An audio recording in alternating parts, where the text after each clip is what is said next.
The preamble of Indian Constitution. Introduction. Understanding the preamble. अब preamble actually है क्या? The preamble serves as the gateway to the Constitution, presenting the essence, ideals and vision of the Indian nation. ये क्या है? ये Constitution का gateway है या फिर Constitution का एक द्वार है जो इंडियन नेशन का एक विजन को दर्शाता है, उसका एसेंस, उसका तात्पर्य और उसका आइडियल्स को दर्शाता है.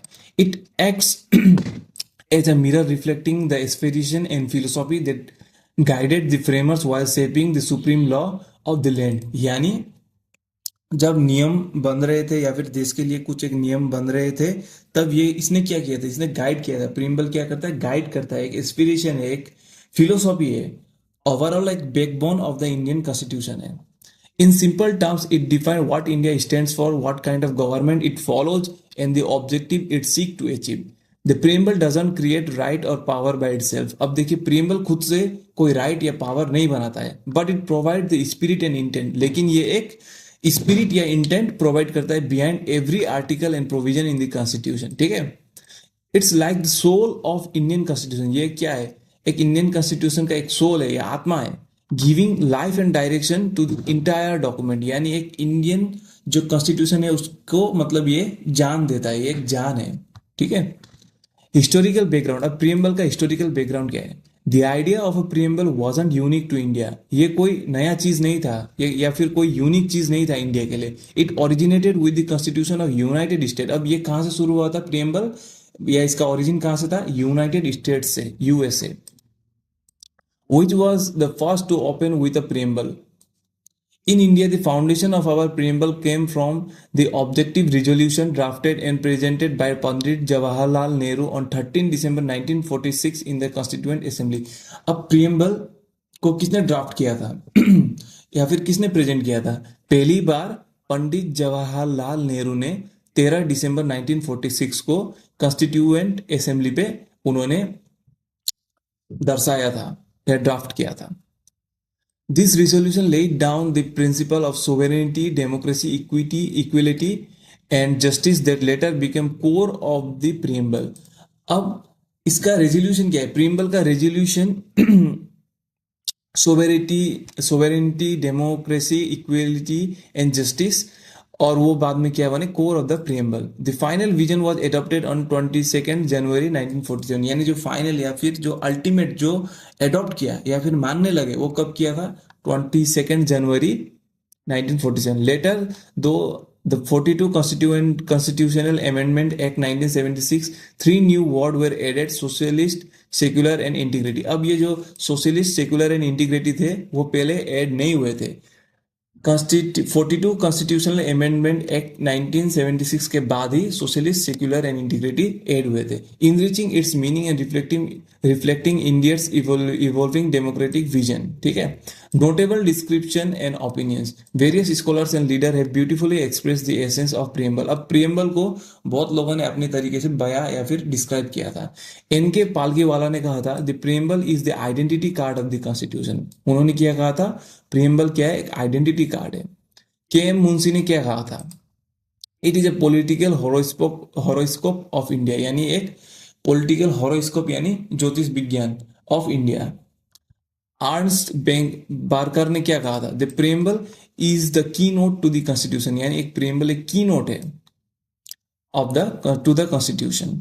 ठाकुर दास भार्गवा ने क्या कहा था? It is the jewel set in the constitution. यानी एक क्या है? It is a jewel set. ये एक ज्वेल, एक ज्वेलरी है जो कॉन्स्टिट्यूशन को चार चांद कर देता है. Each of this reflect how preamble is not just an introduction but a statement of national purpose. Key component of preamble. Preamble के key component क्या क्या है? The preamble consist of 3 essential element. अब preamble 3 essential element से बना है. The source of authority, the nature of the Indian state, और फिर the objective of the constitution. ठीक है. अब एक एक करके पढ़ते हैं. The source of authority, we the people of India. ये बहुत इंपॉर्टेंट लाइन है. We the people of India. This opening phrase signifies that sovereignty lies with the people. The constitution doesn't derive its power from any monarch or external authority but from the collective will of Indian citizen. यानी ये कोई government या फिर ये कोई monarch या फिर एक सिंगल आदमी से डिराइव नहीं हुआ है. प्रीएम्बल क्या कहता है प्रियम्बल? कहता है कि इंडिया सोवेरेन है, यानी जो उसका विल है या फिर जिसके हिसाब से देश चलता है वो सिर्फ और सिर्फ इंडियन पीपल के मन से या फिर इंडियन पीपल की इच्छा या विल से चलता है, ठीक है। The nature of the Indian state, the preamble describe India as सोवेरेन।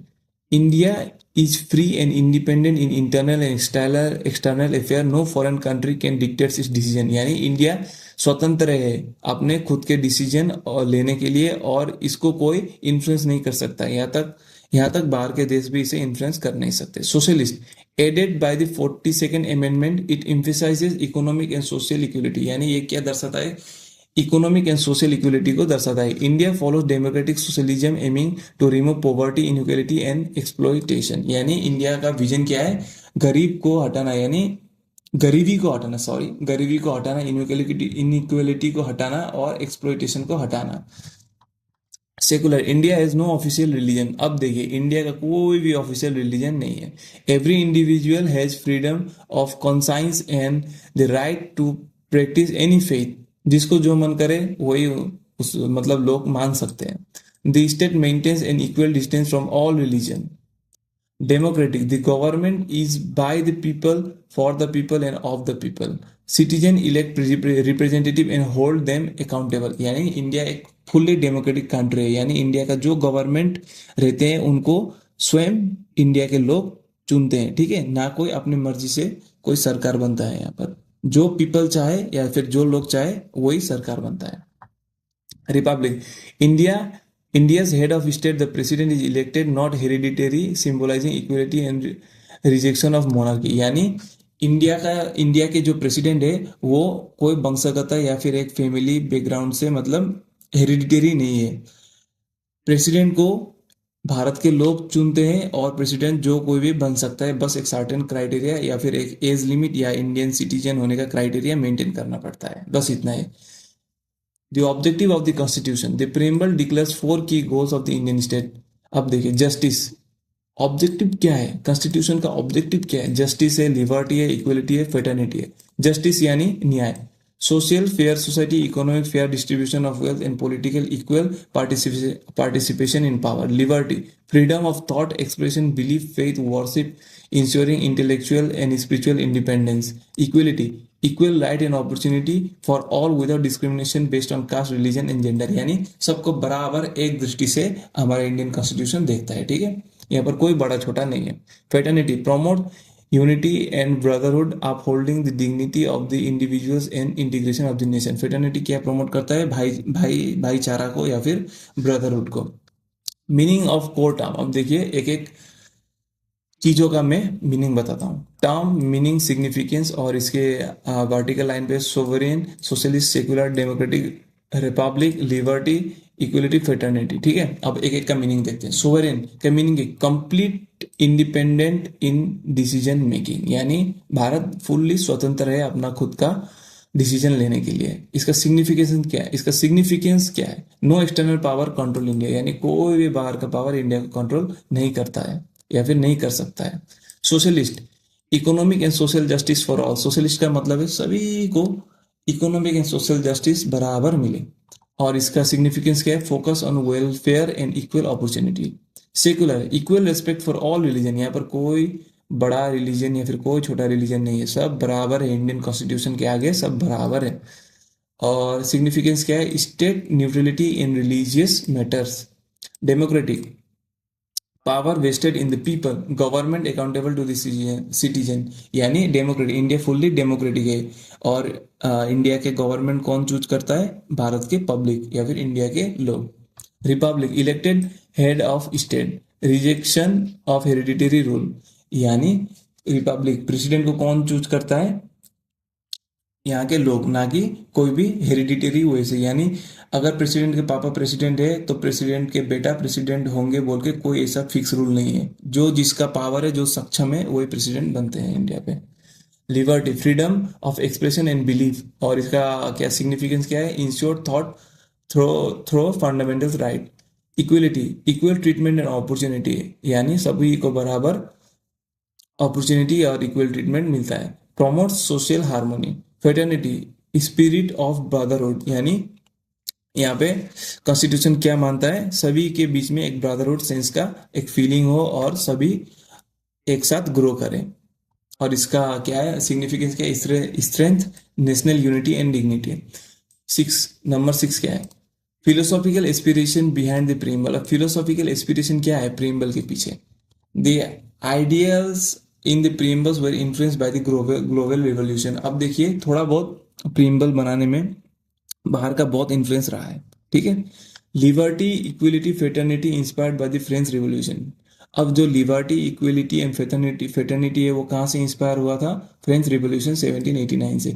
Justice, social, economic, political inspired by the Russian revolution 1917। thus the preamble connect India constitution philosophy and universal human values. The preamble and constitution, judicial interpretation, is preamble a part of constitution. अब सबसे important question, क्या preamble एक constitution का part है। There was must debate among this question. अब इसके विषय में बहुत डिबेट हुआ था इस क्वेश्चन के विषय में। Berubari union case 1960। अब देखिए बेरुबारी यूनियन केस 1960 में क्या क्या हुआ था, supreme court held that the preamble is not the part of constitution. Supreme court ने मतलब बताया था कि preamble is not a part of constitution. लेकिन अब केसा वन द भारती केस 1973 में क्या हुआ था, over ruled the earlier view, the court declared that the preamble is an integral part of constitution and helps interpret it's provision. और जो ये दूसरा केस है केसा वंदा भारती केस, इसमें कॉन्स्टिट्यूशन ने बताया था कि एक क्या सुप्रीम कोर्ट ने बताया था कि प्रियम्बल एक कॉन्स्टिट्यूशन का इंटीग्रल पार्ट है, ना कि फुल्ली पार्ट है, बस जड़ित है या फिर इंटीग्रल पार्ट है। अब LIC versus consumer education and research centre 1995 जो ये केस हुआ था, reframed that the preamble embodies the spirit and philosophy of constitution. अब इसने फिर क्या बताया था कि ये प्रियम्बल क्या करता है, एम्बॉडीज करता है spirit of philosophy of the constitution. अब last question, can preamble be amended, क्या प्रियम्बल को हम चेंज कर सकते हैं, यस बट विद लिमिटेशन। अब देखिए प्रियम्बल का जो बेसिक स्ट्रक्चर है वो तो चेंज होने वाला नहीं है, लेकिन जो छोटे मोटे ऊपर नीचे जिसे हम कर सकते हैं या सिचुएशन वाइज जो ऊपर नीचे होते हैं उसे हम चेंज करते हैं, लेकिन फुल्ली अमेंड कर नहीं सकते, लेकिन यस छोटा मोटा सिचुएशन वाइज अमेंड कर सकते हैं। Under article 368 parliament can amend any part of constitution including the preamble provision, it doesn't alter the basic structure. देखा, in Kesavananda Bharati case 1973, the Supreme Court held that the basic features like democracy, secularism, and rules of law cannot be changed. अब देखिए ये जो case हुआ था Kesavananda Bharti case में, the supreme court ने final decision ये दिया था कि बेसिक फीचर्स तो चेंज होने वाले नहीं है, लेकिन जो छोटे मोटे चीजें हैं उनको ही सिर्फ चेंज किया जाएगा, लेकिन मेन स्ट्रक्चर या फिर जो मेन बैकबोन है वो बरकरार रहेगा। अब देखिए current structure of Indian constitution. अब current structure of Indian constitution क्या क्या है, एस्पेक्ट और डिटेल्स। आर्टिकल कितने हैं इंडियन कॉन्स्टिट्यूशन में, 448। पार्ट्स कितने हैं, 25। शेड्यूल्स कितने हैं, 12। ठीक है, ये बहुत इंपॉर्टेंट चीज है, आपको याद रखना है। फिर से एक बार मैं बता देता हूँ, आर्टिकल्स कितने हैं इंडियन कॉन्स्टिट्यूशन में, 448। पार्ट्स कितने हैं, 25। शेड्यूल्स कितने हैं, 12। समरी एंड एग्जाम ओरिएंटेड की पॉइंट्स। अब ये इंपॉर्टेंट चीज है, आपको याद रखना है एग्जाम पॉइंट ऑफ व्यू से। The preamble acts as the philosophical foundation of the constitution. The preamble acts as the philosophical foundation of the constitution. Preamble क्या करता है या फिर क्या करता है, फिलोसॉफिकल फाउंडेशन की तरफ कॉन्स्टिट्यूशन को एक्ट करता है। It declares that power flow from the people ensuring popular sovereignty. ये क्या बताता है कि जो पावर है वो आम जनता के पास में है, और या फिर जो पावर चेंज करने का अधिकार है वो सिर्फ और सिर्फ आम जनता कर सकती है। Define India as a sovereign socialist secular democratic and republic. India को क्या प्रेमबल ने क्या कहा है, define India as sovereign socialist secular democratic and republic. Lays down the core objective. इसका कोर ऑब्जेक्टिव क्या है प्रेमबल का, justice, liberty, equality and fraternity, inspired by the French and Russian revolution. अब ये कहाँ से इंस्पायर्ड हुआ था, फ्रेंच एंड रशियन रिवोल्यूशन से। 42nd amendment 1976 added socialist secular and integrity. ये आपको याद करना है, ठीक है, एग्जाम पे आ सकता है। 42nd अमेंडमेंट के पहले सोशलिस्ट सेकुलर और इंटीग्रिटी नहीं हुआ करते थे, इसके बाद ही ये सब ऐड हुए। Kesavananda Bharati case 1973 declare the preamble as a part of constitution. अब कौन से केस पे हमें पता चला कि प्रीएम्बल इंडियन कॉन्स्टिट्यूशन का पार्ट है। केशवानंदा भारती केस 1973 का। प्रियम्बल क्या है? अब अल्टीमेटली प्रियम्बल क्या है? Spirit, soul, identity of Indian constitution. Exam revision capsule. अब एग्जाम देते समय आपको ये चीज ऊपर ऊपर से देखना है, या फिर अगर आप ये सब चीज देख नहीं पाए या फिर आपका टाइम नहीं है तो एटलीस्ट ये 9 और 10 पॉइंट्स आप देखना, ठीक है। Exam revision capsule introduce by Pandit Jawaharlal Nehru. Objective resolution 1946 adopted कब इंडियन क्या बोलते हैं कॉन्स्टिट्यूशन या प्रियम्बल एडॉप्ट हुआ था? 22 January 1947। First constitution was with preamble United State of America. First constitution with preamble कौन सा था? कौन सा कॉन्स्टिट्यूशन था जिसके पास सबसे पहले प्रियम्बल को माना गया था या प्रियम्बल था? वो है United State of America. Added words 1976 socialist secular integrity. Judicial landmark Kesavananda Bharati case 1973 purpose to express the ideas of the constitution and guide interpretation। अब conclusion देखते हैं। The preamble is not just a formal introduction, it's a moral compass of Indian constitution। It encapsulates the dreams of our freedom fighter, the principle of democracy and values of a just and equal society। Every article, every law, every judgment draw strength from the vision stated in preamble, making it truly soul and summary of the Indian Republic. ठीक है, आपको ये याद करना है, बस आज के लिए इतना ही। और नोट्स का लिंक मैंने डिस्क्रिप्शन पे दे दिया है, आप वहां से जाके डाउनलोड कर सकते हो। Thank you.